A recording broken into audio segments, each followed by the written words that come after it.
Good evening, everybody. What's going on? The Matt and Todd Show, the best dang sports show going around anywhere, is right here. We're live on the scene, and we're proud to have all you guys in.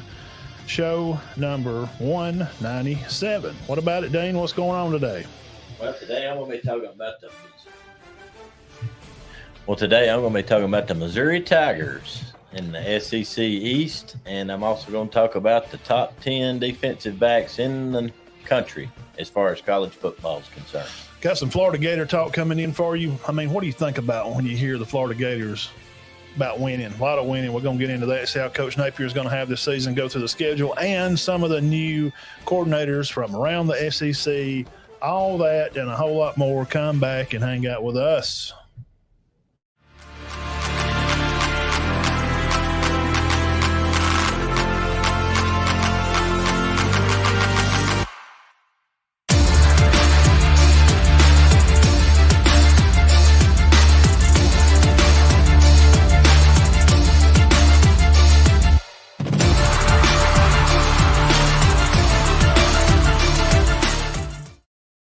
All right, here we are back live on the scene. Show 197 in the house. The Matt and Todd Show. What's going on today?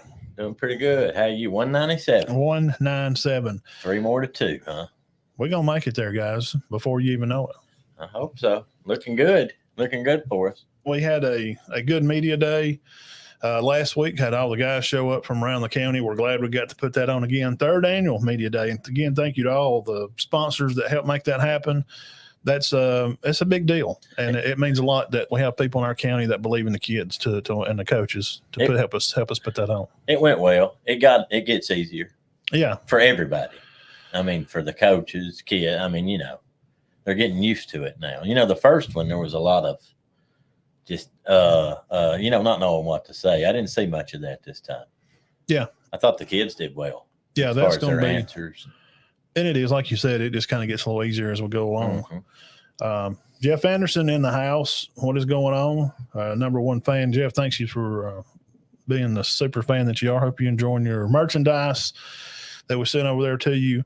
And he shared some stuff on the page, a lot of the coaches, SEC Media Day prompts and stuff, things they had talked about. And didn't get to go over that in depth this year because of work. Last year was a little different, so we didn't do that exactly. So, again, thank you, Jeff, for sharing some of that over there. And SEC football, Dean, we're just down within a little over a month. I know. I think the first weekend, let me get this straight, will be September 1st. Yeah. September 1st, 2nd. And then there'll be some games, obviously, on Labor Day. But most of them will be the 1st. Now, I haven't seen the lineup yet. There's some pretty good ones, though. What's up, Zach? 1 year there wasn't any good games the first week. They were all like the second week. Yeah, I think that they've started seeing, how money wise, how much money they can make on a good opening day. Mm-hmm. You got A&M's going to play Miami, FSU, Florida State, and there's some other games that we're going to get into as we get into the month of August. We'll start talking more and more each week about college football. We'll probably do our own top 10. Oh yeah, definitely. We'll have some top 5 running backs that we usually do, top 5 QBs around the country to keep your eyes open for through August. And then as the 25th or that week before high school gets kicked off, I know over here at Cherokee County they're going to play Scottsboro, then Alexandria's coming, and they'll travel to Piedmont. And tomorrow the Tigers are playing 7-on-7. 7-on-7, yes, sir. Most of the high school teams get started, not all of them, but a lot of them around here get started the 25th. Yeah. 24th, 25th. And did you say the for real? I mean, I know there's jamborees the week before that. The video was shared from the Piedmont camp that Spring Garden boys. Yeah, I saw that. Did they win the second? Who? Yeah, that's right. Hanley won it. They played through, and Jacksonville, played up there. And from word I hear from some people that were there, he is legit. He's the real deal, and he has some receivers to hook up with. So, and Piedmont, Coach Miller's getting his guys together. Yeah, he's got some good receivers. I think they'll be pretty good. Hanley, if I'm thinking correctly, me and you had been to that two times. I'm thinking they won it last year. Mm-hmm, they did. I think Hanley did. Yeah, we didn't get to go. We didn't get to go this year. I know Piedmont won it one year, I think, Mhm. but we've been twice. I know it's usually a great day, but it's very hot. Yeah. Extremely. Yeah. Thursday at work, it was like 110 outside, and it was probably about 90 in the warehouse back there where I was peeling around and working and digging God. around stuff. It's hot. Yeah. But I mean, it's hot everywhere, and complaining about it at work, nobody wants to hear it because everybody's hot. Yeah. I saw a good one the other day. Said men complain about it being hot, then they go home and grill out. I thought that was pretty funny. Carrollton's wide receiver Odom has committed to Alabama, says Jeff Anderson. Oh, so Carrollton's moving right along. Got the best quarterback in the country and got a wide receiver going to Alabama.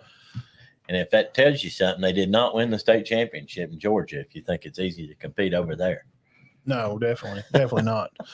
What do you want to do first? Do you want to do teams, or you want to do position stuff, or?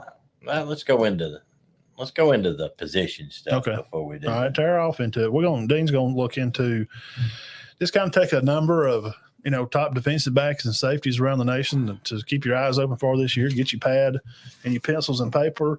Uncle Diamond Dean's going to take us on a trip. Well, guys, this is not in order, okay? But because they just do it different now. You look it up, and they always divide the cornerbacks and safeties. They don't do a list for top 10 DBs. They do top 10 safeties, top 10 corners. So I got 5 safeties and 5 corners to watch out for on here. The first one we'll go over is Rod Moore, safety from Michigan. 5 interceptions. He's going to be one of the reasons they're so good. 5 interceptions, great in man-to-man coverage. Next one's James Williams from Miami, had 6 picks. He is part of the best safety duo in the country for the Miami Hurricanes. I'm expecting them to be better, aren't you? All right, that's James Williams, 6 interceptions last year. Another safety that's real high on the charts is from Georgia, Malachi Starks, started as a freshman. Matt, he had 847 snaps on the field last year. 2 interceptions, broke up 15 passes. Very good ball player. Look out for a lot of he's going to be one of the top DBs. Him and Kool-Aid are going to be the top 2 DBs in the SEC this year. Number 7, Cam Kitchens, the other Miami safety. So I'm looking for Miami to just be very improved. You got two of the top 10 safeties in the country. You're going to be improved. And the best safety in the country is from USC, Kalen Bullock. Now, we thought USC was very good last year, but obviously their defense did hurt them some, don't you think? Yes, they're one of those teams that's going to be like most Pac-12 teams. They're going to be able to score and run the ball all over the field, but can they stop anybody? Well, they give up 40 points twice to Utah, and then they give up 40 to Tulane in that comeback win in the bowl game. Yes. That was a good game. It was a good game. But, they've got the best safety in the country. They say he's hands down the best safety in the country. And, with what they've got coming back on offense, I think he's going to make them a legit top 5 threat. Wouldn't you think? I could definitely see them being so as we lay it out here in the case in the court of law, we're going to say this guy. We don't want McCoy coming on here. This guy is definitely – I've watched him play. I watched him in some elite camps and stuff when he was playing Bullock. He's a playmaker. Oh, he's good. Yeah. And he's the kind of guy that could be – he could be a receiver too. He can catch the ball. Oh, yeah. Okay. Fast, like this Abrams guy that Florida's going to get, we're going to talk about in a minute. Track star type people. Yeah, he's a good one. All right, let's move on. Now, these, like I said, these aren't in order. Now I'm moving on to the top 5 cornerbacks. Cooper DeJean from Iowa had 5 picks. Iowa's always got a good defense, and they've always got a good defensive back. So watch out for him. That is spelled Dejean. Number 4, Ben Morrison, Notre Dame, led the country in interceptions for cornerbacks with 6 last year. He'll make Notre Dame relevant on defense. They got another Michigan guy at number 3, Will Johnson. Said he's the best man-to-man guy in the country. Graded 90% covering man-to-man. Number 2, Penn State's Kalen King. He is considered the second best corner in the country. But now this is weird, Matt. Not the best on his team last year.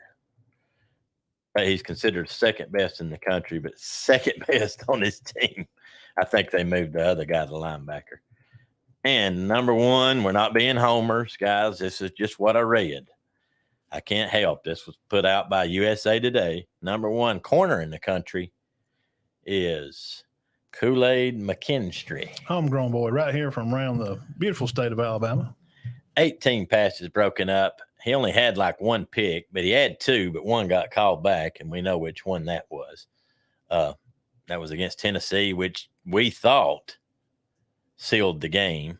And though Alabama shouldn't have given up 45 points in that game even before then, I didn't like that call. I never did like that pass interference call. I know you didn't. And it was definitely a tragedy that Bama let that game stay close, that close to where that play made a difference in the game. And it should not have, but it did. Well, they just got down too bad. But the main thing, Kool-Aid, what put him over the top, he led the nation in punt return yards.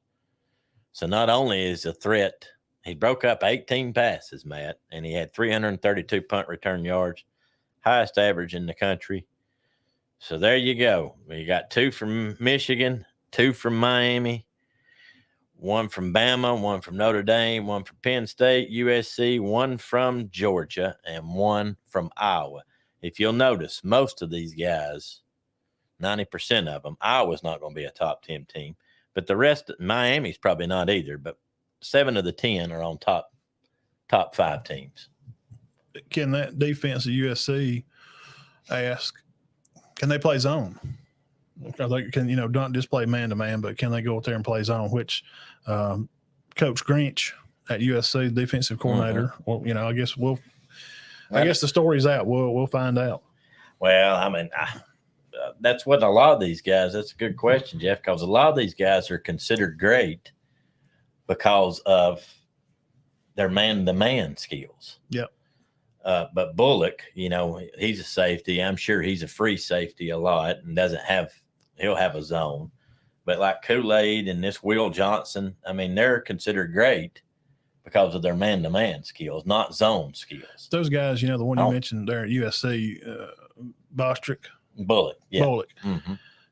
But he can do it all. Right. He can play zone or he can play man, and he can read coverages to know whether, even if he needs to, if he's in man, he can peel off and play a zone nearly because his ability.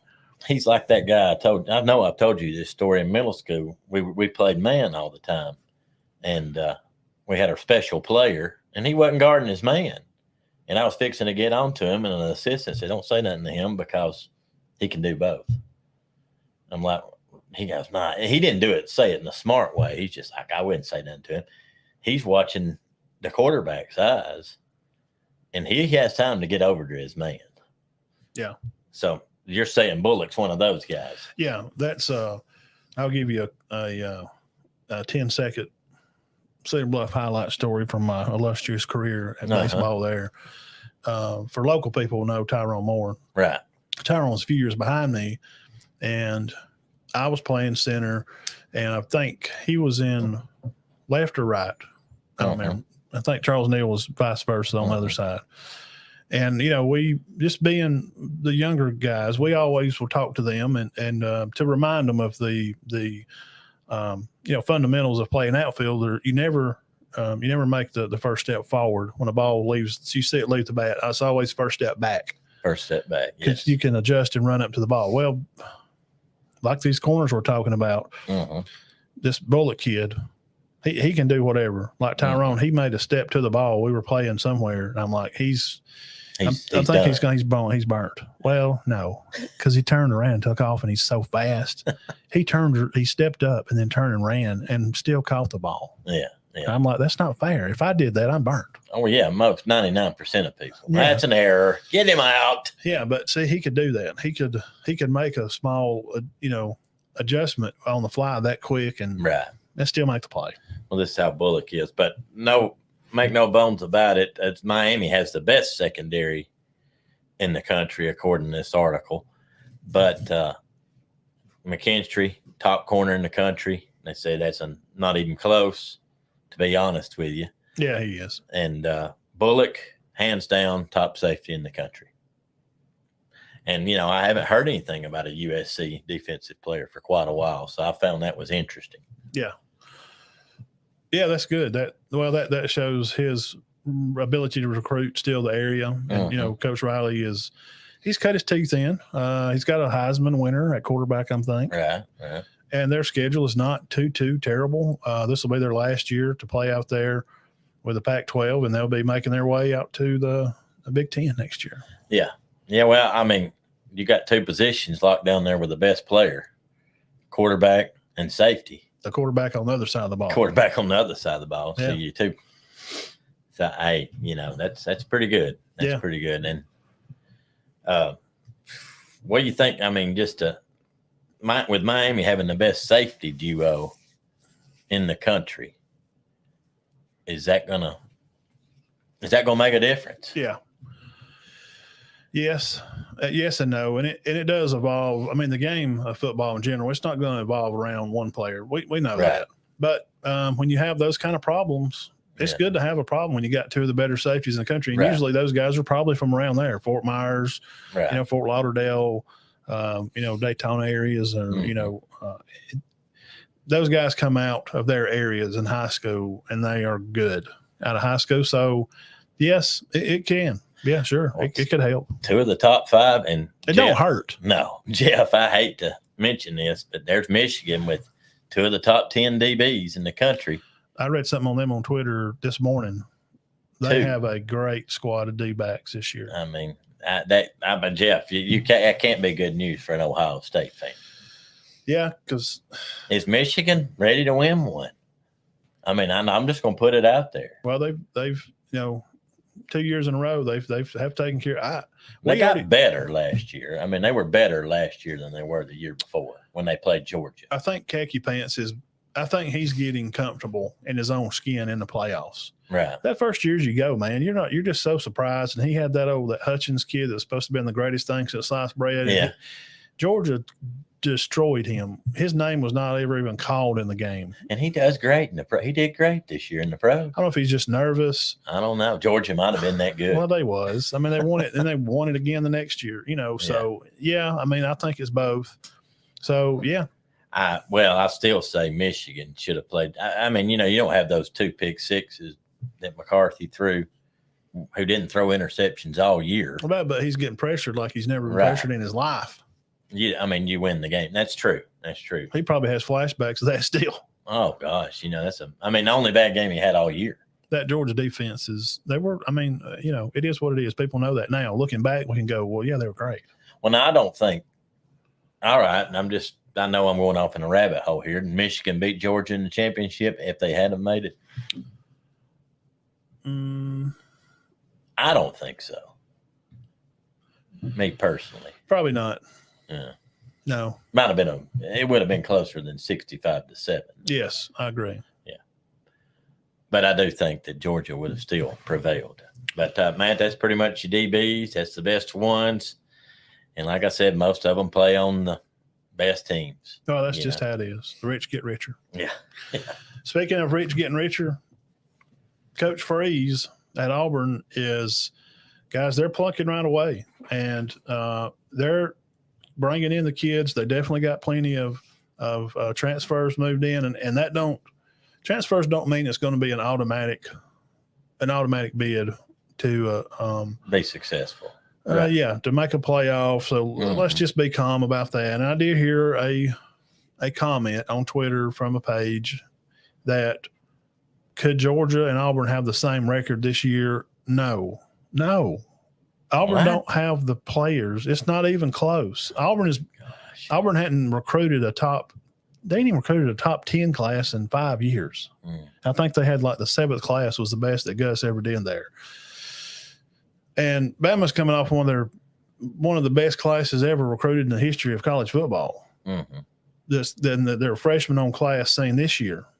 Okay. and they're adding linemen as we speak now. And I'll go through some of them as we get on closer over there into the next month. Mm-hmm. So I think that's insane. That don't make. Could they have the same record? Is it possible? Well, Bama may have the same record as Auburn. So you're telling me Bama's going 6-6? Right. No, I wouldn't think so. Who's been? No, there's so much doubt and hate going around. So let's just cool our jets on that. But some of the top coordinators, you're looking around the year, there is 10 new coordinators positions in the SEC alone. Wow. That's a lot of moving around. It is. Auburn, defensive coordinator Ron Roberts, he's from Baylor, is going to be playing the 4-2-5 D. I like a 4-2-5 defensive style. You can be flexible in coverage, but you can also be tough up front. I like it. It's about what you got to do in college now. I mean, a lot anyway. Well, you got to respect the RPO. Yeah, and a lot of people are going to it in high school. Yes. You got to have 4, though. That's the thing. Well, those 4 better be good. Yes, that's the key. You can't have 2 guys over there that can't move. Or you're going to play 3-4-3. Yeah. Where you got some guys that are just not as big, so you can put your 3 bigs from front, and then have 4 that are, like Mike outside, linebackers inside, and different linebacker styles. But last year, their defensively, they finished 97th in the country. They gave up on average 30 points a game last year. So those are things that Coach Roberts will definitely be addressing. And with the transfers coming in, I think Auburn will be improved. I do think they'll be improved. Offensive coach at A&M. With these 2 big egos of these 2 guys, these are 2 big-time play callers. It's going to be very interesting, I think, to see the Coach Petrino. I don't see it. and Jimbo turning it loose. It's going to be interesting. I agree. Very interesting. So those 2 guys. So who's going to call the plays? Yeah, I mean, he's told Bobby's supposed to be. He's an OC now. Yeah. Okay. He was a good one. He was. Jimbo's a good one. He is. 101st in scoring last year. 62nd in yards per play. So their offense is going to have to get a little better. Now we've broke them down. You can go back on our YouTube channel and find the video where we talked about A&M specifically, and we really get into it, talk about their players and who they got coming back and this class. I don't think we had them burning up the woods. We had them possibly even having a losing record, or 6-6 maybe. There's some out there that kind of feel like they could push LSU around and maybe finish first in the West, with Bama finishing 3rd. I don't know about that. So. No, I don't know. I don't buy that. Bama offensive coach, we've talked about him several times as the hire come in that day, Reese. Bama has led the nation in scoring at 44 points a game per game since 2018. So I wouldn't expect to see that this year. Those are some things that Saban has took, he's took confidence in to be a top scoring type of offense, and he's had awesome quarterbacks the last many, many years. Oh yeah, I mean, between you got Tua and Young, Mac Jones, all those guys. So there's something to see, and I'm curious about it. The title drought at Alabama will be into its 3rd year now, which is un-Saban-like. This has never happened as Saban's been in Alabama to have a 3rd year and there's no title in the past 3 years. That's got to be terrible. Well, I mean, I know there's teams like 3 years. Whew. Auburn, 120 years, and Georgia waited 50 before they, And Alabama's had 3. Oh gosh, the sky is falling. Everybody run for cover. Oh no, Notre Dame had won in 35. They won 10 games last year, so y'all just calm down. Yeah. Florida, LSU, Ole Miss, Vandy, no changes. Georgia offensive coach, everybody knows about Bobo with Monken, had headed off to coach at the Ravens. Bobo, you're not a fan. Can he have continued success? No, we've had Benton on, and that's fine. Everybody has, right. I watched the guy play, and some, everybody hadn't. I just was never I just don't think he puts them in good spots, and he always gets credit for having some of the best offensive numbers out there at Georgia. But look who was playing. He had Stafford and all those guys. Right. I never did. I heard a lot of complaining about Bobo when he was at. Now, I got to be honest. I never heard any complaining about Monken. No, but, when he come in, there was doubts. I remember us sitting here saying, I don't know about this guy. Who is he? And the guy before, I did hear complain about Cheney, I think was his name. They might not have been Cheney, but the guy before, when the coordinator, when Alabama beat him on the last play, Yeah. there was a lot of complaints. They said he went very conservative in the second half against Alabama. So, but now Monken, I didn't hear a lot of rumblings, but I did about Bobo at Auburn and Georgia. When they mention, Bobo coming on, it's just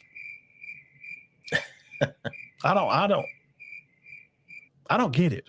Yeah. Yeah. I don't really see it. So, well, we just had to go back and look at some, he did have some good players. South Carolina, Dow Loggins, Loggins, Loggins. Mm-hmm. Greg McElroy says, great hire. For who? South Carolina. Great hire. Great hire. Yep. He feels like that he is a guy that can get it done. A little bit about him. He played tight end at Arkansas and wound up coaching there for a while. Wow. Tight end. Coached under Pittman. Huh. But can he get Rattler in a good rhythm? Is those things he's going to be able to do? Now, his NFL stint consists of the Titans, the Bears, the Dolphins, Jets. 16 years he spent in the NFL. Oh, wow. That's good. Yeah. So his record is – that's good. He's coached pro football, so he understands 16 years the rhymes and rhythms. He played college football, so he has a love for the game, old school style, football. So he's been around big time football for over 20 years. Mm-hmm.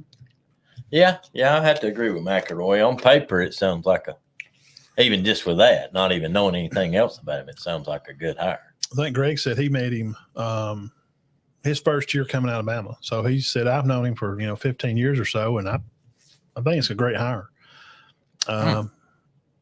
Offensive coach at Tennessee. Now we know the weapons that they have at Tennessee. Right. Joey Halzle. He moved him up. He was a quarterback coach. We read about this. I think it was at the end of the season. Yeah. I remember saying this. They stayed in house. Very, very cool to do that. Yeah. Must have a lot of confidence in his quarterback coach to move him up to be OC. Yeah, definitely. See, I thought he was going to call the plays. Now, Apple. The last guy that was there, he went to USL. He went to South Florida. Okay. So the head coach. Yeah. So Joey can keep Milton straight, focused, keep things. And I don't mean straight like he's out in the streets doing bad stuff. He's a good kid. No, just on the focus field. on the field. What's going on? Being able to identify plays, be able to identify defenses. So can Coach Hazel do this? Now he's done it before. Right. He knows his quarterback room. He's been there. He's not a new guy. He's not a new move in. He did work at Oklahoma, Missouri. He's been at Utah State. So, he knows what's going on. He's a clean-cut young guy. So Tennessee will have this, guy calling some plays there at Tennessee. Now, a topic we talked about before the show come on, Kentucky Wildcats. Something very interesting. Liam Cohen was not at Kentucky last year. No, and they love him. Levis, a lot of people say Levis kind of got hurt from that. Yes. Got hurt Levis. His ability as a quarterback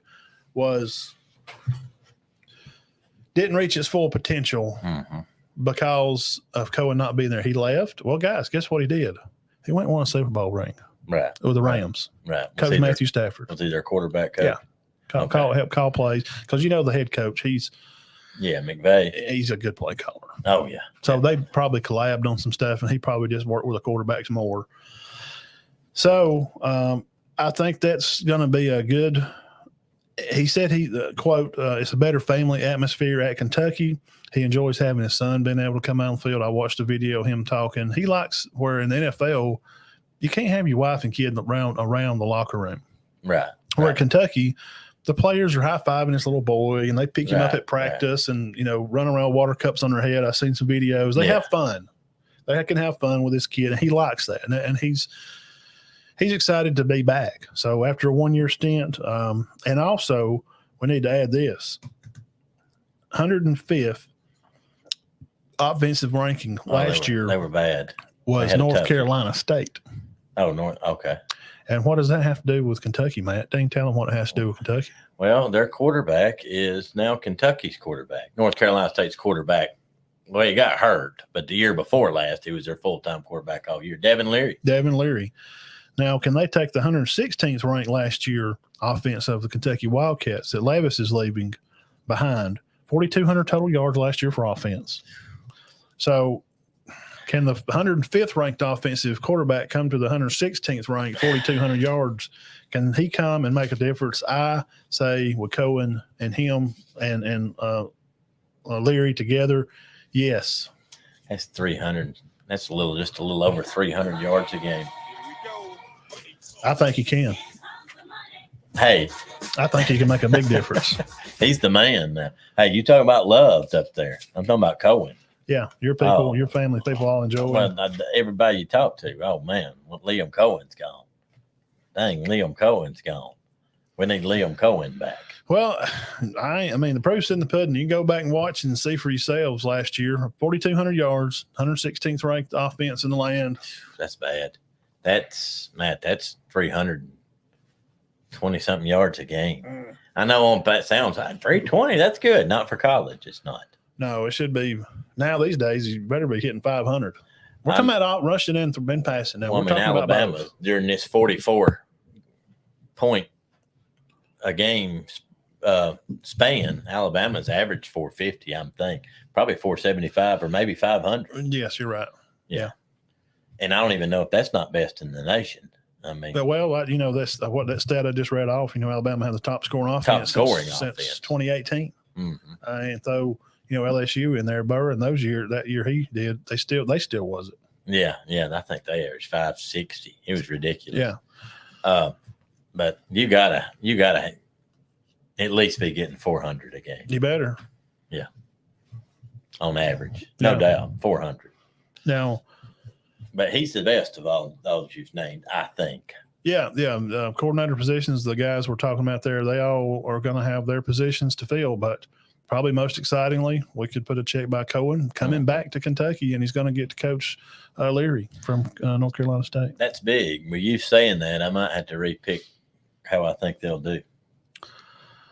Well, and they got Vanderbilt's running back too. He rushed for over 1,000 yards last year. We got a special on them too, guys. Through the summer, we've broke down we're only missing like the last few big ones, and we're saving them like Tennessee, Georgia, Bama, LSU or something. I think, did we even do LSU? We've not done LSU. So we got the 4 and Vandy, like the 2 big East and the 2 big West teams or something like that. It's about when we're going to do them within the next 2 or 3 weeks, and we'll hit our mark about the time high school's kicking, and we'll be finishing those teams, and then we'll do our first, 15 minutes of the show. We'll cover high school. I think you ought to do the best ones last, personally. Yeah, well, it keeps people around. That's what we want. We want you guys to come back. And hey, speaking, Dean, how easy is it to subscribe? You got to hit the button. Literally. It's not hard at all. You don't have to hit the button and fill out something. No. I could see if you had to do that. Hit the button. Okay. Name, street number, zip code. Easy. Just hit the button. Yeah. That's it, right? Subscribe. And you'll get notifications when we go live. I think people think they got to pay. 0. Now, if you're watching us on Facebook, there's a little star down there in the comments. You can hit that star, and it'll give us $1. It goes in our account. I think we got like $3 in there. Come on, people. We're going to have a fundraiser, charity fundraiser. And on, so it's just real easy. If you're watching on Twitter, go follow me right there at Big Matt 1977. You can see it up there on top of the screen. I share tons of stuff. High school kids, where they're going to college, go there and find me. I share film of kids from around here and all over. Any way I can try to help promote a kid, try to make it to college is the goal. We always want to help promote kids the best we can. Yes, sir. Dean, tell us about Mizzou Tigers and Coach Driscoll. Drinkwitz. Eli from App State. He's got a strange name. Yeah. Now, a little preview for them. They got 3 good quarterbacks in the room. They're going to have some of the top wide receivers. They're not going to be terrible, guys. No, they're not. But we'll talk about why their record will not reflect that here in a minute. Yeah. All right, let's break into this. Missouri 6-7 last year, coached by Eli Drinkwitz from Appalachian State. Had a lot of success there. Everybody's had success there, though, hasn't it? I mean, really. I mean, if you win 7 games, people are probably happy. App State. He's come over. He's 17-19 in his 3 years here. To be honest with you, Matt, he's probably a little bit on the hot seat. Offensively, Missouri a little young on the O-line, but their wideouts are fantastic. They have two, Dominic Lovett and Luther Burden, who is probably one of the most underrated players in the conference. They caught 101 passes last year for over 1,100 yards. Watch out for this guy, Matt. Luther Burden. Yeah. I remember talking about him. Yeah. Dominic Lovett's the other one. One of the problems with Missouri is they don't have a lot of depth at running back. They've got Cody Schrader. He gained 746 yards. He's not bad, though. No, but Drinkwitz said he's not a workhorse. He was a good number 2 last year. Yeah. Because they lost their guy. They lost their main man. And but Schrader, there's just not a lot of depth there. And the problem is, they said he's not the kind of guy you want to give the ball to 25 times a game. Now, where they don't have problems is at quarterback. Gosh, no. And we got one of the better quarterbacks in the conference. Guys, I'm telling you, this guy's going to rank. There's 14 teams in the conference. He's going to rank in the top 8, possibly. Brady Cook, 2,700 yards passing, 600 rushing. Yep. Brady Cook. But if he goes down, you got Jake Garcia. I like him. Who's a fantastic quarterback. I think he's transferred in. I think he's a fan favorite. Just from I've read some guys, people that are on the field at practice that may be right for the local Tiger paper. Mm-hmm. I think he's a fan favorite. Jake Garcia is. Yeah. So either way, with Missouri, I think they're going to be okay at quarterback either way. And Schrader, he needs some help, and one of the other backs may step up, but as of right now, that is a lack of depth position. Wide receivers are loaded with Lovett and Burden. Offensive line's better. Defensively, this is where the improvement has come. They only give up 25 points a game last year. Now, I know you're saying 25 points. That's not bad. Well, I just read, what was it? Auburn's was, 30 something. Yeah. So they give up, and they were down. They gave up 34 the year before, 25 last year, and they got 8 starters back. That's what I was going to say. So they got 8 back on defense. 8 back. That already improved nearly 9 points a game. And I think one of those, there's 3 gone, but I think only one of them was like one of their real dudes. It's really right. He's going to kind of be missed. He's going to kind of be a miss. Tyrone Moore, not the one from Cedar Bluff, is their linebacker. He's their stud defensively. But 8 starters back, and one of the most improved defenses in the country. From 21 to 22. Matt, with 8 starters back. He's got promise. I'm thinking they improved more. I would think so.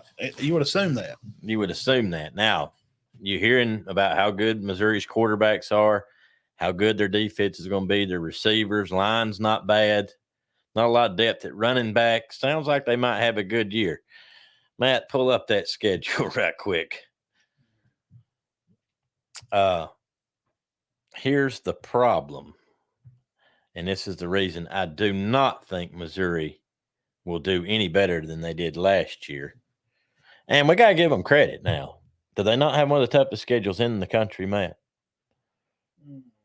Definitely.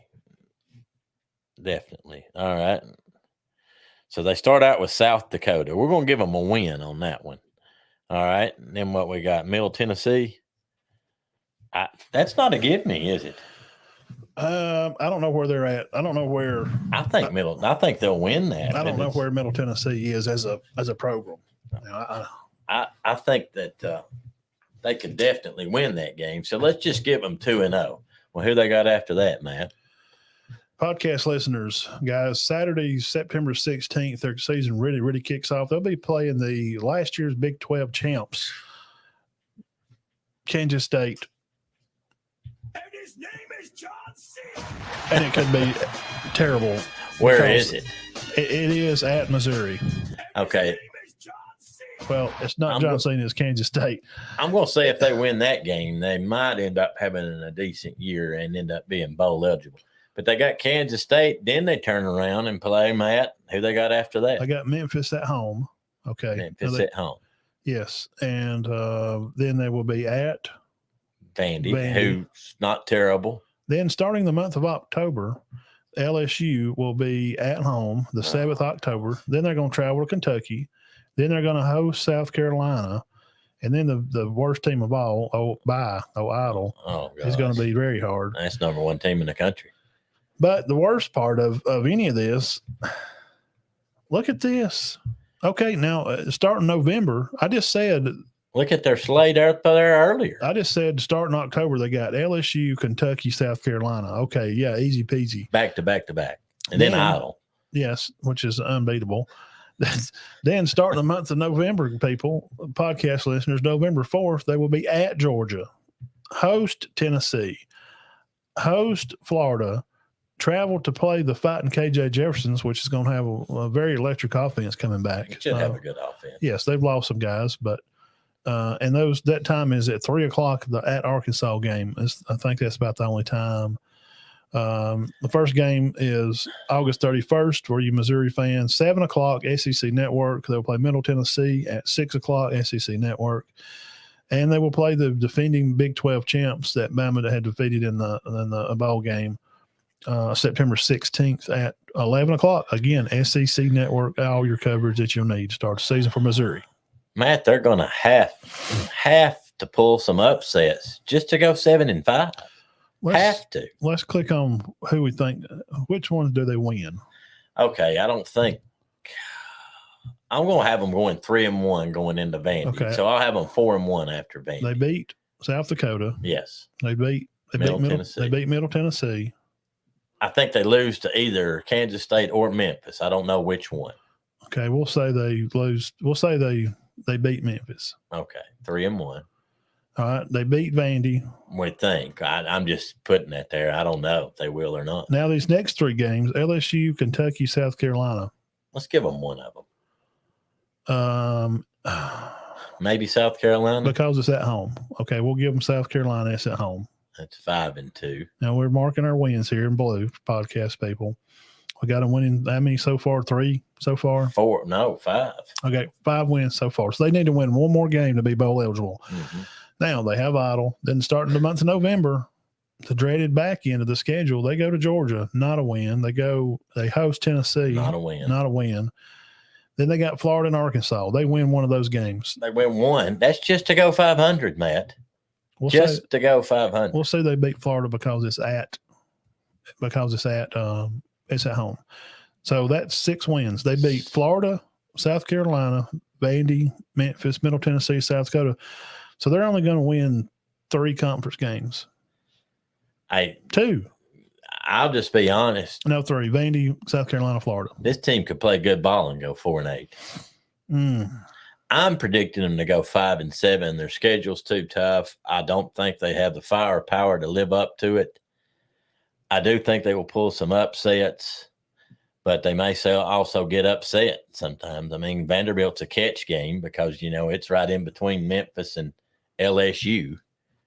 I'm thinking 5-7 at best. Well, you see where the podcast, the Vanderbilt game is at right there. It's at Vanderbilt. Yeah, I think that's a catch game.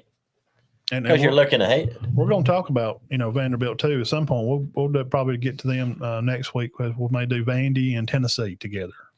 And we're picking them to upset Florida and South Carolina. That there's a good chance neither one of those things will happen. I'm telling you, man, this team's going to be lucky because of their schedule to go 5-7. I'm thinking 5-7, 4-8. If they win 7 games, that means they have upset Arkansas or Kentucky. Well, you agree with that? And somebody's going to play out and not be as good as they're supposed these to be. These 2 games. Georgia, Tennessee, and LSU? Yeah. Georgia, Tennessee, and LSU. Yeah, good luck with that. They're just not playing Bama. That's the only team, and the Green Bay Packers. If he wins 6, he needs to keep his job. They're going to practice against the Jamboree against the Chiefs. It's out there. Just to line it up. I think they're going to play in the USFL. It's kind of close by. And I know they didn't. It's just the way it worked out. But, they're 2 out of conference. They're 2 crossover games are Arkansas and LSU. Then you got Kansas State and Memphis. Memphis is not bad. Middle Tennessee's not bad. Memphis usually got some athletes. Now, it's going to be early. It's going to be like week 3, 4 of the season for Memphis. So they have their legs under them, but usually these teams are going to hit their stride about week 5 or 6. So they're going, guess who they get to run into right there? They're going to host LSU about when they're hitting their stride. But are they going to be hitting their stride? Quarterback, they've got their quarterback. Their defense is looking good. The linebacker you talked about, he's going to be getting in his rhythm. These college guys, it ain't like high school. The first 2 games are tune up. They're going to play Kansas State. He's going to be ready. By the time they get to LSU, they should be ready. Yeah, but you got 3. You got Kansas State and Memphis. And then, we're assuming Vanderbilt might not be one of their tougher games. But you got Kansas State and Memphis. Then you play Vandy. Boom. Then you got LSU at Kentucky. They don't play LSU at Kentucky. You got LSU. That'd be interesting. Then I think they ought to do that. Well, they've worked things out. Alabama, Arkansas, and Mississippi State play at Tuscaloosa. I like it. You like it. Alabama plays at Georgia this week. Iron Bowl hosted in Gainesville. That'd be interesting. But look at their slates. I mean, they're awful. Well, in Florida, we don't know. I mean, we're fixing to find out about Florida. Yeah. Florida's not going to be a pushover. Yeah. I don't think they're ready yet. I don't think they're fixing to arrive yet, but they're not going to be a pushover. I'm telling you, Matt. These 2 teams here, these are the ones they're going to have to swing. If they wind up winning 7 games, they're going to have to beat one of these teams I just highlighted. They're going to have to beat Kentucky or Arkansas, and they are both away. All right, here's what I got. You hear what I said? Both of them are away. Right. Man, I don't know. So you got to win one of those to have a 7-win season and say, with this schedule they had, and I'll pull up Florida's schedule here in a second. You're going to look at it and you're going to go, it's just as bad. Oh no, what? I mean, they're playing everybody this year, and they start their season off with Utah. Oh my gosh! I mean, they're starting off with South Dakota. Florida has to play Utah. Cam Rising's back, and he's going to be on a short Heisman list, at least for top 3. Well, yeah. Sheesh. I've got the worst Missouri does, 4-8. I've got them predicted to go 5-7.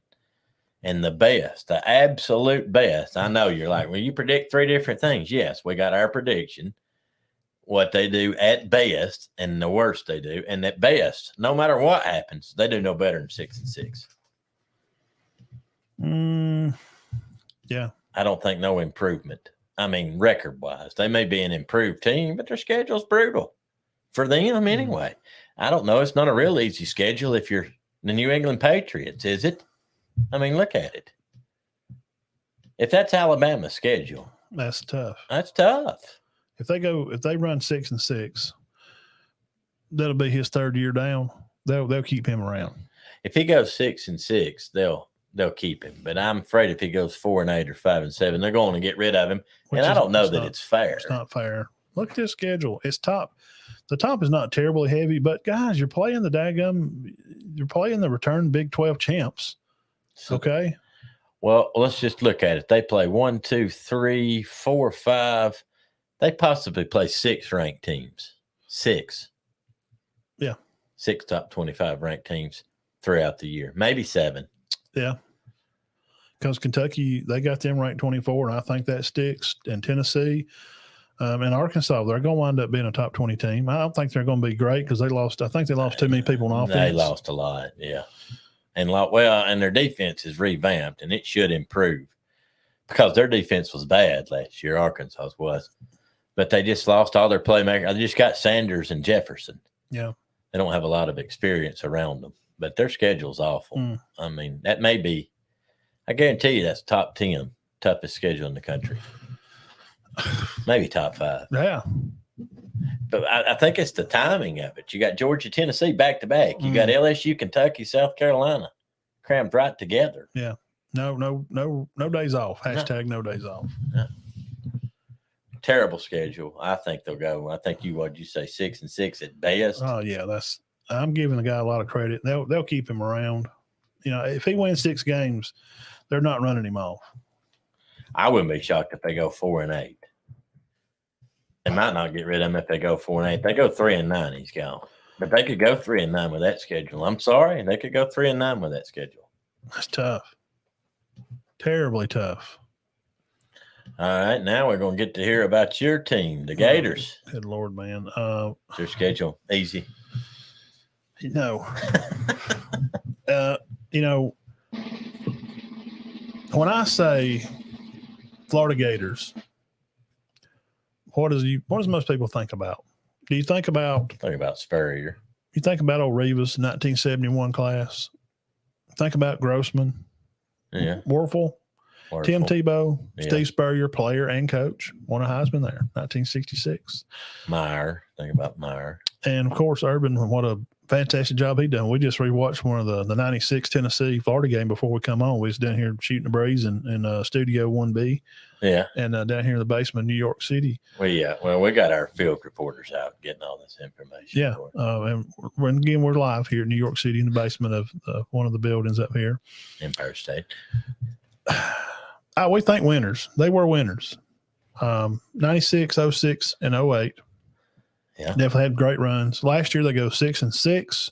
They lost to Oregon State 30-3 in their bowl game. They didn't have a lot of players opt out though, didn't they? Yes. Yeah. Now they bring back 6 on offense. They bring back 5 on defense. That's not a lot of starters to return. 2022, they were 77th in passing yards per game and 99th in rushing last year. So they're right at the bottom third part of all, statistically speaking. Jack Miller, QB, he threw for 180 yards last year, looking to be the guy coming in. Ricky Purcell, he is a dude. Wide receiver, He's put a good. star by his name. He's good. And when asked by Allie Peak, she does a podcast review for Florida. Mm-hmm. You can find her over on Twitter. She says she has people on the field and they talk to the players that Purcell kind of said off the cuff that because the battle between him and the other guy, the quarterback, they feel like Graham Mertz, he's kind of going to be the guy. Seems like there may be a little more rhythm for him. Mertz, yes. Than the other guy. He likes the other guy. And he says he's known him for a long time and he throws a good ball. Mm-hmm. So they kind of feel like that. FPI has them going 6-6 on the season. And they're usually right. They are. Now on September they're going to open up that weekend. They're going to be at Utah. Then the 16th they're going to play Tennessee. The 30th at Kentucky. The 28th Halloween weekend, of course, they'll play Georgia. November 11th at LSU. November 25th they'll play the game. These are just key games. We're fixing to look at the full schedule. They'll play, of course, their rival Florida State. Now, week 3, they're going to host Tennessee. This is a pivot game. Hosting Tennessee that week 3rd, they should be hitting some kind of rhythm to see if Coach Napier and the recruiting that they've done. And I'm going to talk about that because when it started out, right at the end of the year last year, they got on the recruiting trail. People were kind of hassling a little bit. So, offense is not good enough to play with Tennessee. So in predicting games, I just don't think they'll be able to beat Tennessee. Now, I wouldn't. Not right now. I wouldn't think so. At a Kentucky, we'll go over here and let's pull this up on here. At Kentucky, big game. Yes, Florida. They could win this game maybe, but when, what we just talked about, Leary being there and Coach Cohen being back, it was this big, fat, beautiful Super Bowl ring. I don't know. Watch your profanity. Oh, sorry. I don't know if that would be a problem. Cussing. Yeah, no, can't cuss on here. You can't say Super Bowl. Oh, I said it again. We're banned, censored. So does Florida have a chance to beat this? Can they, with Cohen and them? It's at Kentucky. Yes. This is a big game for them, man. But they've got Kentucky. They beat them 30 times out of the last 33 years. It's a big game. I definitely think they can beat Kentucky and South Carolina. They'll be ready by week 5. This will be a week 5 game for them that you're looking at here on the schedule. Podcast listeners, at South Carolina 2 weeks later. We're looking at it on here down there October the 14th at South Carolina. This is a mid-level defensive team, South Carolina. They're not going to be breaking the molds, but we talked about their new coordinator. Can he get Rattler in a move? Coach Loggins, he's a new offensive coach. Mm-hmm. Can they keep them under 40? Can they keep South Carolina under 40 points? Yes, definitely. Okay. Well, we'll have to see. But now I've said that South Carolina, the Gamecocks, they're probably going to win this game. So now we're looking at like 3-5. Now on the 4th of November, let's roll down here. But 4th of November, I ain't going to say because that we know who they play Halloween weekend. They're not beating Georgia. I'm not even going to talk about it. There's no need to even bring it up. Then they play LSU. Then they got Arkansas. Then they're going to be LSU. So we'll get to Arkansas right here. They're going to host the Hogs. Like they can win that. Now, they are both these teams are going to be a run-happy team with decent defenses. Mm-hmm. So I think it's going to be kind of an even game. I think the nod may be able to go to the quarterback play of Jefferson. Right. I'm just guessing. So now they're going to put them after a loss to Arkansas at 3-6. All right, then we're going to roll back up there. We'll talk about the game. LSU, they travel to the Bayou. By week 10, I would say that Jaden Daniels is probably going to be in the Heisman talk, wouldn't you think? I'm hoping so. Well, no, actually, I'm not hoping so as an Alabama fan. But other than that, I hope he does well. By that time of the year, you see this late in the year, mm-hmm. they're going to be fired up. Yeah, he had a good year last year, and I expect him to they're going to be ready. Improve. I think LSU beats them by 20. That puts them at 3-7. And then on the 18th, they're at Missouri, the team you just talked about, which has their own stable of wide receivers that we just talked about, and gunslingers throwing the ball. Any of those could be good guys. This is a swing game. Florida gets lucky. They wind up being 4-7. That's what we picked a while ago. Right. Kentucky or one of those games. I picked Missouri to probably not win that game because it is we picked it possibly win it. Well, I think we had them Missouri upsetting people just to go 6-6, having to pull 2 upsets. It's at Missouri. I think we kind of favored Missouri. That'll be a tough game, but I think Florida's they get lucky. Going to be win that one. Maybe they just got better players. Yeah, I think that's what it's going to come down to. 4-7. And then the 25th, you see who they're going to play. The number 3 ranked at this time back then. They'll probably be ranked up there. Oh, yeah. We're assuming they'll be there. At preseason, they're going to be – Florida State's going to be good. So they're going to play them. Top 7 at least. Gosh, man. So you got that may be a tougher schedule than what we just saw. 4-8, 5-7 at the best. If they can beat South Carolina or Kentucky, maybe they could go 6-6 now. We'll talk about this for a second, and we'll look deep in the schedule. The 14th recruiting early, like we talked about earlier, after the season got over, they were 14th. Now that they lost the Simmons kid to Ole Miss, he wanted to go play down there with Coach Kiffin, but they got Jackson, the number 16 athlete in the country, and a defensive lineman, Amaris Williams, and Niger Johnson, and big star that just come in this week, actually just a few days ago, I seen on Twitter, TJ Abrams, a 4-star wide receiver graduating. He's in high school now. He's fixing to start his senior year. He will be there on scene next year for the Gators. And then linebacker Arian Childs. Coach Bateman, the linebacker coach, has been out killing it on the recruiting scene for the Gators. This Borrera kid, another defensive lineman from somewhere at Fort Myers, 6'5", 370 pounds. Wow. A defensive end that runs like a 6'5", 370. Yeah, and he runs about a 5', 5'1". That'd be like the Predator being out there coming after you. Imagine refrigerator William Perry being fast. Running a 5'2". No, there's no way he ran a 5'2". But if he did, that's what you got here. This guy's he's a cheat code, man. He's like Harry Potter, just putting curses on people. I wouldn't have thought William Perry ran a 5'2". No, it's like Castle Grayskull. He has the power of He-Man, and he can. That's absolutely that's ridiculous. That's amazing. Now, number 10 nationally in recruiting now. They're 12th by 24/7, and they're 13th from On 3 Sports. You can go there and find On 3 and 24/7 on your local Twitter pages and talk about them. A lot of 3- and 4-star guys from the state of Florida. That's important.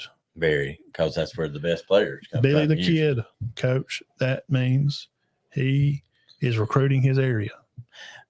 But I will say, yes, big time. I will say this. I don't think we're going to see a lot of signs of how good he's done yet. No, because these guys we're talking about, they're next year's guys. A 4-star, Kelly Collins, Gardendale.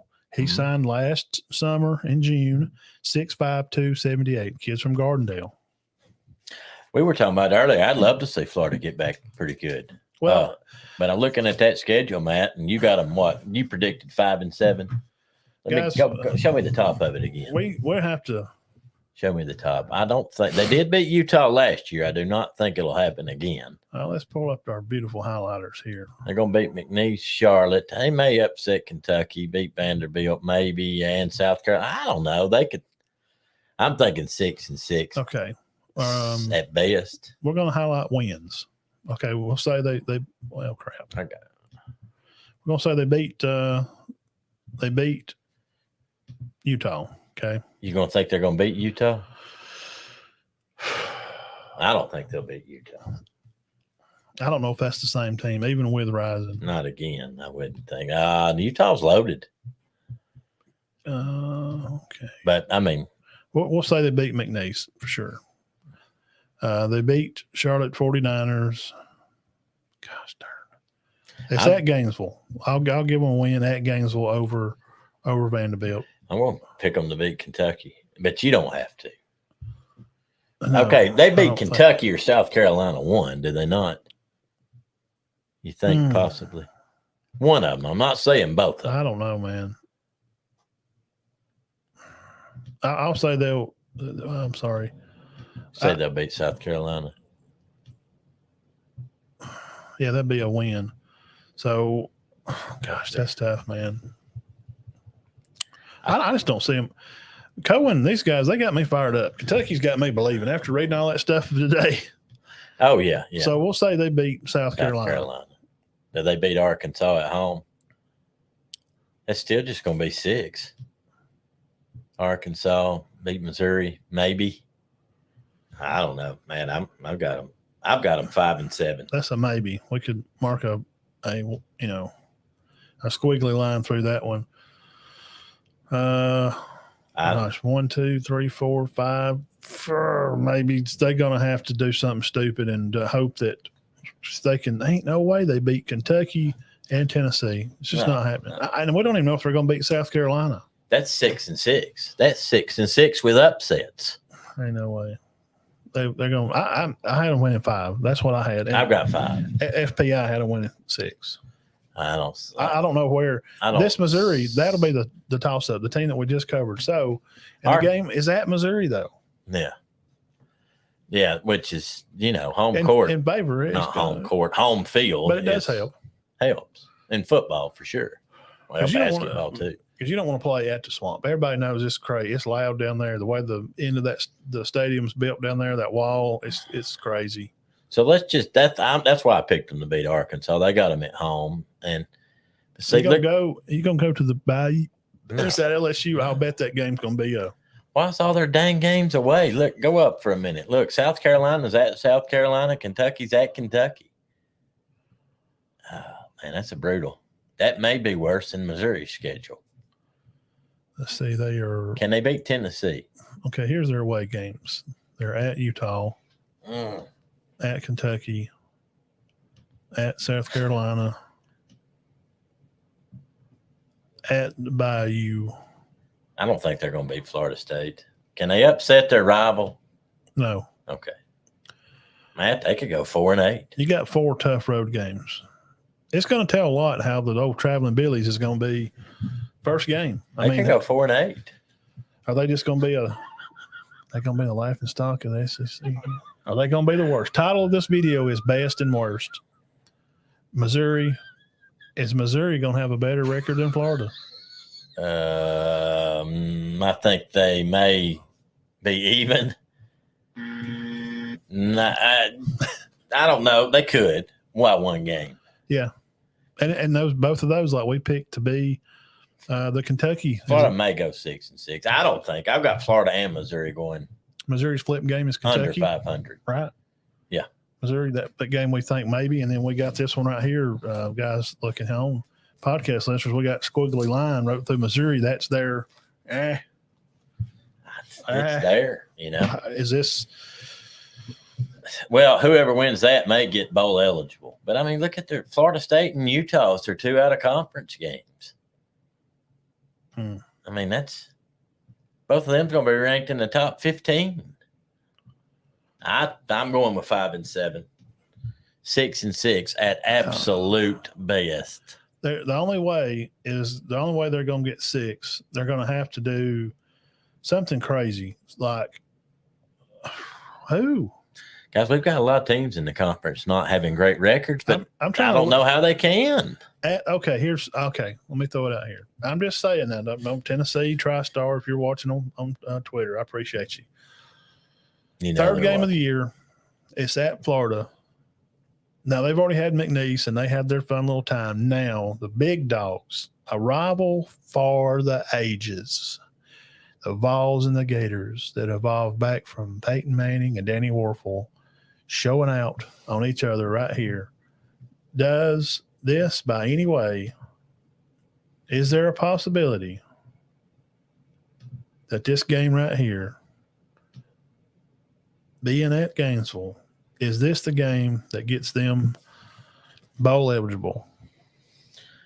I think it's a faint possibility. I give it a 25% chance of happening. I'm not going to say no chance, but I see what you're saying. Are they going to pull that upset early in the season against Tennessee before Tennessee really gets to? And we'll talk about Tennessee later in the summer, but can that game be the first big game of the year? Definitely. Now let's remember just because it's in the swamp. Now everybody's all high on Tennessee, and they got their quarterback, and he's smoking it all over the field, and that's fine.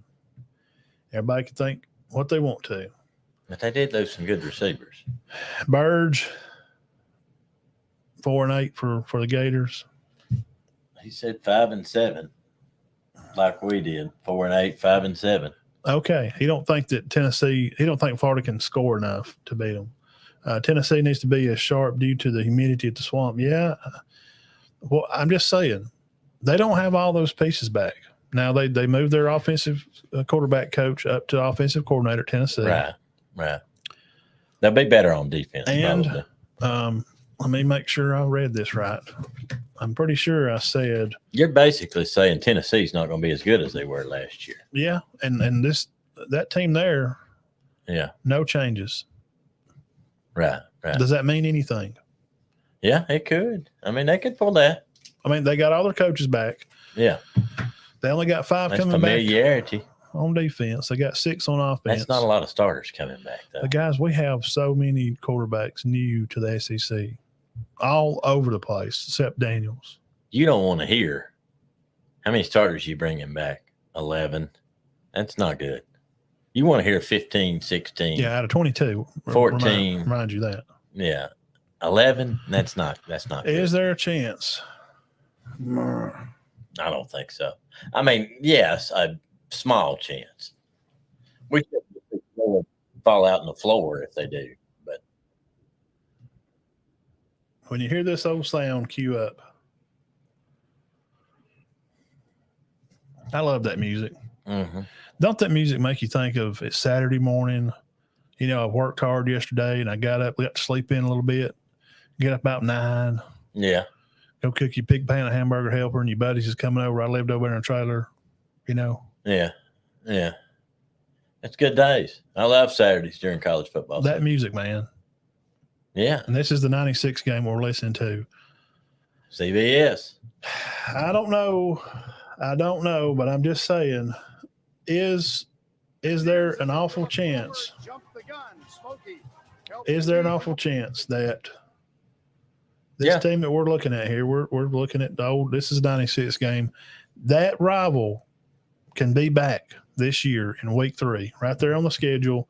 Mark this game on your calendar, September the 16th, and there's not going to be a whole bunch of other games on that week because Bama and Texas play the week before.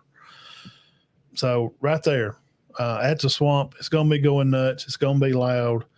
You're going to have some new coaches, the quarterbacks, and Tennessee, Coach Heupel. Tennessee is reeling right now. They're coming off a high from last season, beating Alabama the first time in forever. Yeah. I don't think they'll be as good. I think they'll win 8 or 9. 9-3s, which we'll get into Tennessee later. Look how young he was there. Oh, Gary. Yeah, I know. Now, this is I bet that 27 years people ago. was complaining then, wasn't they? Yeah. Oh, Gary. Let's see, I don't know. Tennessee leads the series 19-17. Florida 6-5 at home versus Vols. Team with the most rushing yards has won 15 in the last. I don't know if that's going to be the case anymore. No. See, that was in 96. Yeah. I think it's a possibility, but not likely. But with it being in the swamp, it being early in the year, I could see it, but I'm not going to pick it. I don't know, guys. I've seen crazier things happen. I'm not going to pick it. Crazy things have happened. But even if that happens, 6-6 still. I think we've covered about everything we can do tonight. Yeah, there's not a lot going on. It's July the 24th. Yeah. 3rd. Next week, the Birds is going to come on, and we're going to talk about some Georgia high school football. If y'all are interested in that, Jeff, come back on, and we'll know about the Carrollton. We'll break some of that down, but we're going to Benton coming on next week. yeah, and we'll get into more Rock Marts and Adairsvilles and Coosas and Almurchys and Rome high schools, and of course Cedar Towns and those teams close by. Chattooga, his home team that he covers deeply. I'm going to talk with Benton about the fact that ask him if Rockmart can win it. Yeah, I think he's pretty high on them. His show they did, him and Lawrence did. They like that too. They're high on them, and their best player transferred somewhere, and everybody's still high on them. But they went 10-3, and got everybody back. So if that's what you're into next week, and we'll do some SEC kick around. You gonna do Tennessee Vandy next week? We got to do Tennessee and Vandy because they're in the same state, guys. Yeah. Somebody out there is going, Vandy's in Tennessee? Yeah. But, yeah, it is. We'll do Tennessee and Vandy. Let Burge come in, and he can put in what he thinks about that, and we'll talk about some Georgia high school football. And I'm sorry. We'll get Dean off here before he's falling asleep live on TV. So, sleep study. Vandy and Tennessee, and then that'll leave us with Alabama, Georgia, LSU. We can do all them in one day. Yes, we can. Yeah, that'll be interesting. That'll be fun. And then by that time, it will be time for high school to kick off, and we'll have all the college covered. And we've covered a lot. Yeah, in the last end of August, we'll do top quarterbacks and running backs around the nation, who we like for Heisman short list, and that kind of stuff. Guys, that's about the 4th or 5th team in the SEC we've picked to not be much better than 6-6.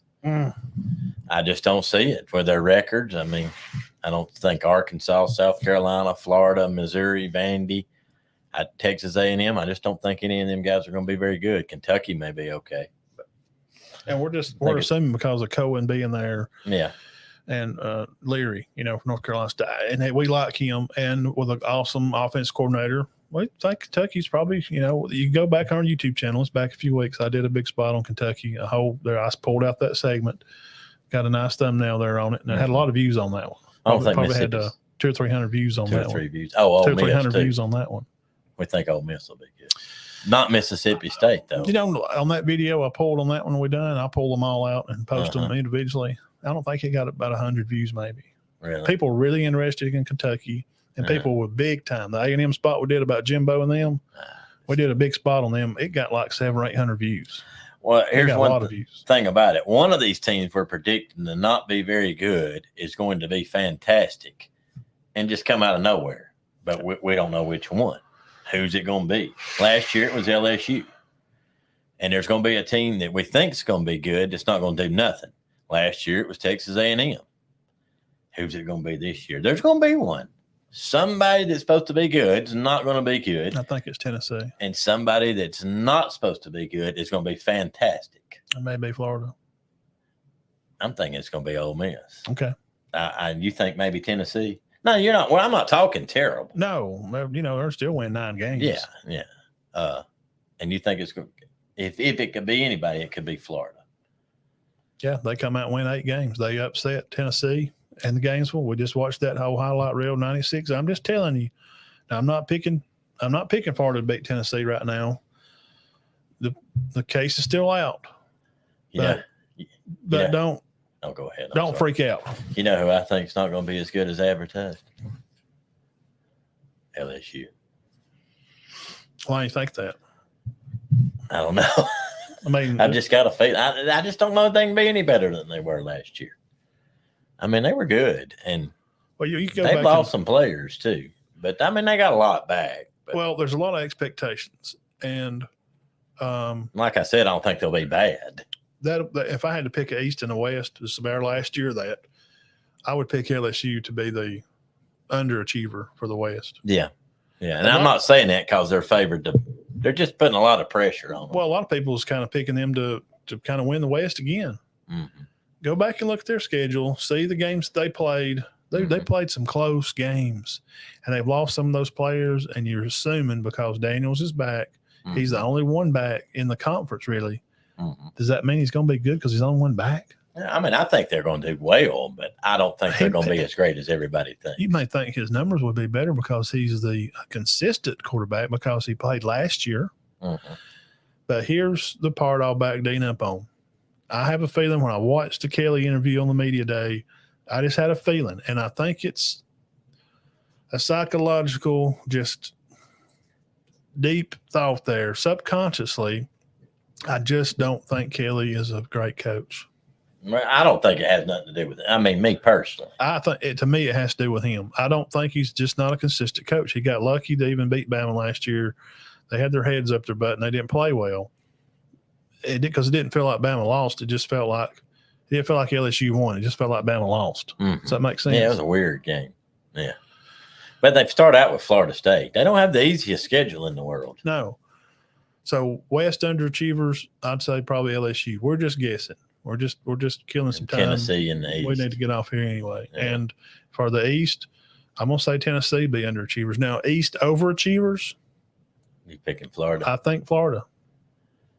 West. And for West, Mississippi State. Overachievers is Mississippi State. Guys, that quarterback, what's his name? Rogers? Real Rogers. I'm going with Mississippi State to be overachievers. They're going to be good. If anybody's going to be. Ole Miss? It's predicting's hard, guys. What about Ole Miss? I mean, they don't have a quarterback problem at all. And no, they don't have a quarterback problem. Junkins, yeah, promise you, he's going to be on the Heisman short list. I think because of Alabama's defense, Not unless I he think gets they're hurt, going to of be course. good. I think, well, and not knocking Ole Miss, but they're not hurting if one of their quarterbacks does get hurt. No. And don't be surprised. Don't shake your stick and don't be upset if old St. Nick is in that playoff. Yeah. I don't know about Alabama. The jury's still out. I just got to find out who their quarterback. I don't know who their quarterback's going to be. We just have to assume that Saban knows what he's doing by bringing in this coordinator and the quarterback to challenge his other two guys. I still think Simpson is Ty. I think Ty's great. Mm-hmm. And Milroe, He can run. I don't think he's the answer.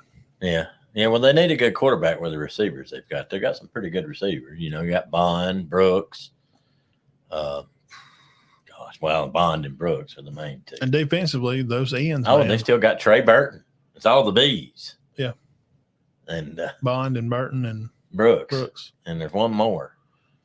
Prentice. Yeah. It's Prentice. Yeah.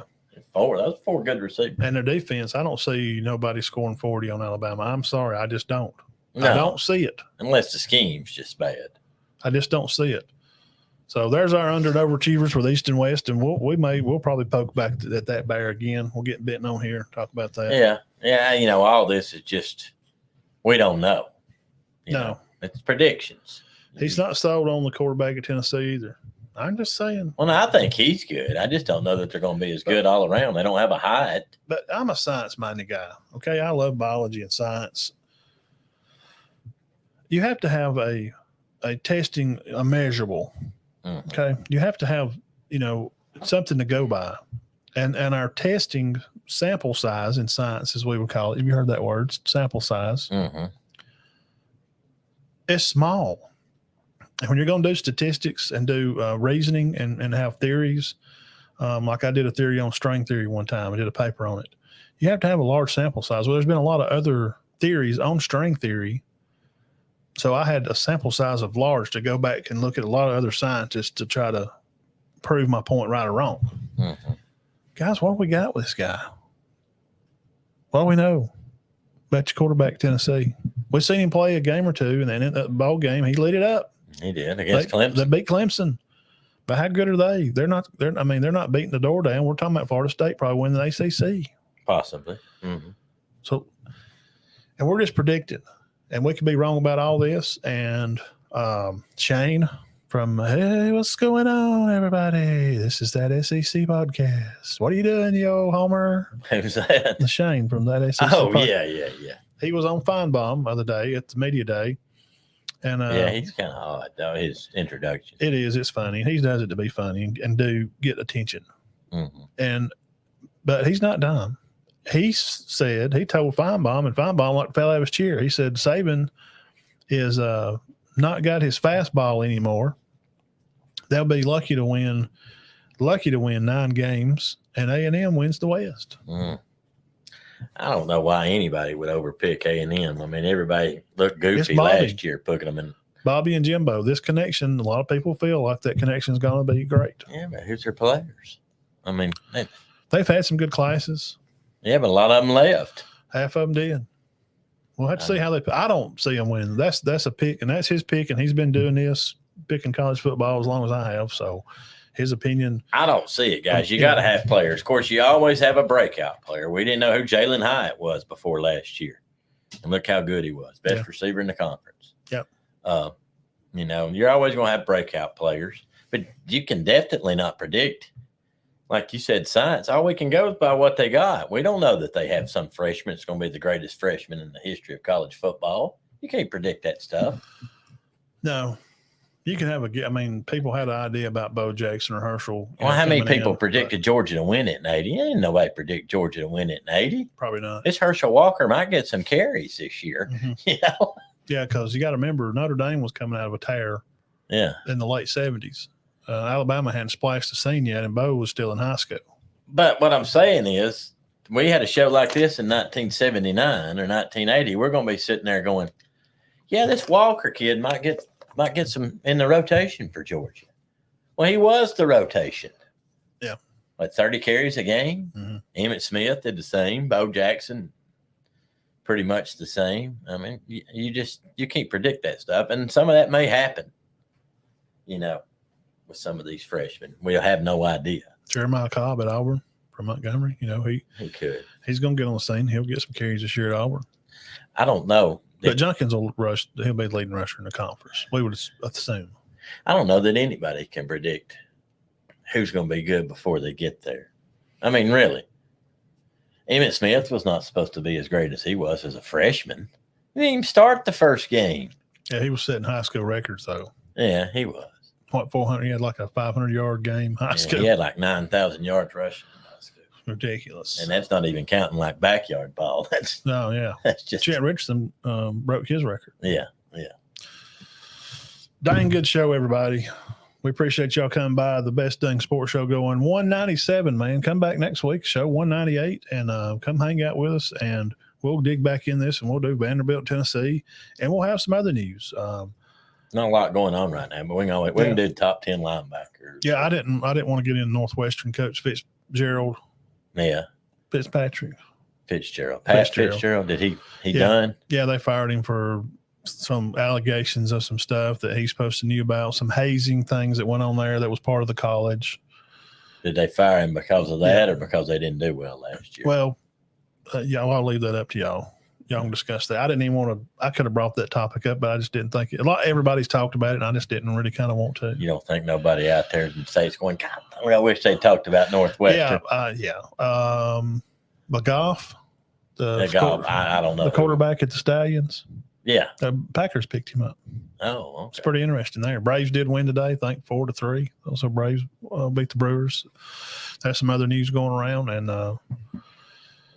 some guy named Harmon won or Harriman won the British Open by about 4 or 5 strokes. I'm not sure who he is. Now, the Crossville High School up there on the mountain not playing football this year. Will those kids get to relocate if they want to play football? You know, can they? I guess they have to move. I'm assuming. I'm just saying this since they didn't have. He was part of that. Now, you was up there what year? 13. You and Brian. Mm-hmm. Yeah, me and Brian, a guy named Mark Quarles, and a guy named Randy Haynes. 4 of us. Then we had the JV coaches too. They would help. I probably struggle to go. I mean, it was a struggle. They played. I thought that bunch played very good. Yeah, because went 2-8. 3A. They were 4A, and they just couldn't. I mean, it was 2A kids playing 4A ball. Yeah, there's no way. 2A kids playing 4A. So Jeff, I don't know. That's a good. I guess the superintendent of the county up there, if they want, what if they wanted to move over to Plainview or play up Sylvania or go to 5? I'm assuming there's not too many since they Geraldine's discontinued the program though. Geraldine's the closest. Yeah, Or Collins. Scare them. Scarum Creek. Yeah. Scarum Creek. Probably Geraldine's closer. Geraldine or Collins. Yeah. Boaz. Coach Willingham, Ernie, Sardis. he's added some players too. Yeah. He's got a little tailback over there. It's going to give them some speed. Maybe that little point that they need to beat a Pisgah or something. Be challenging in that conference with 5 leading the way.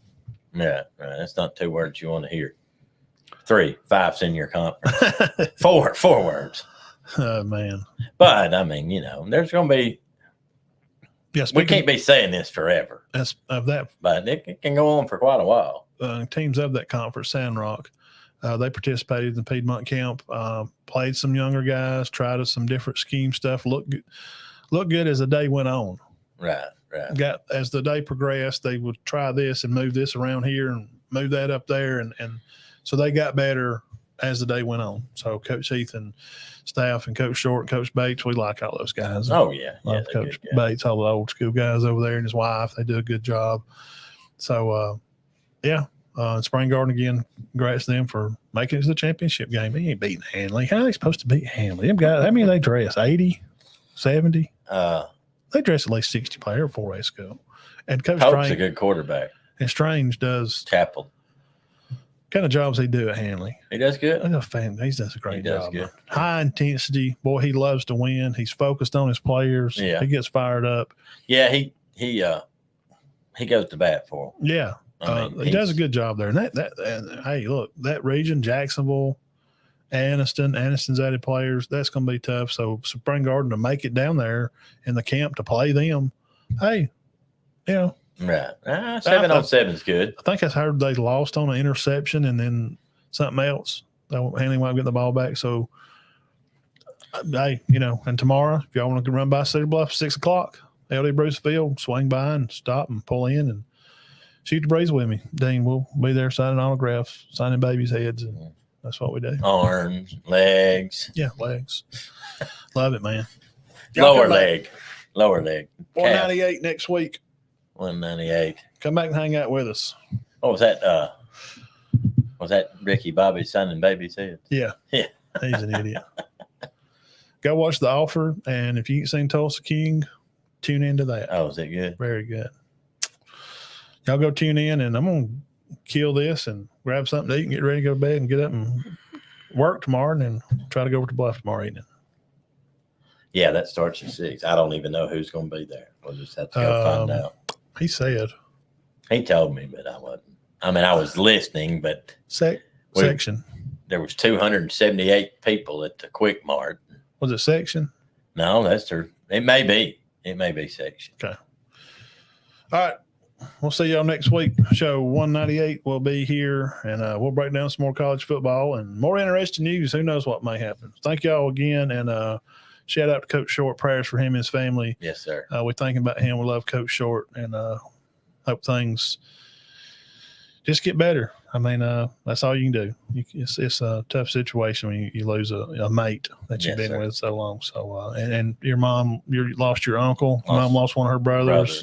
Be thinking about Miss Benita. It's hard, man. You get older and you just start losing people, and it makes you think about your own your own life. Yeah. Well, it gets harder. Y'all think about those people, and keep your heads clear and your hearts full of God. We love them. We appreciate y'all. Next week, 198. Be back. Matt and Todd shows out.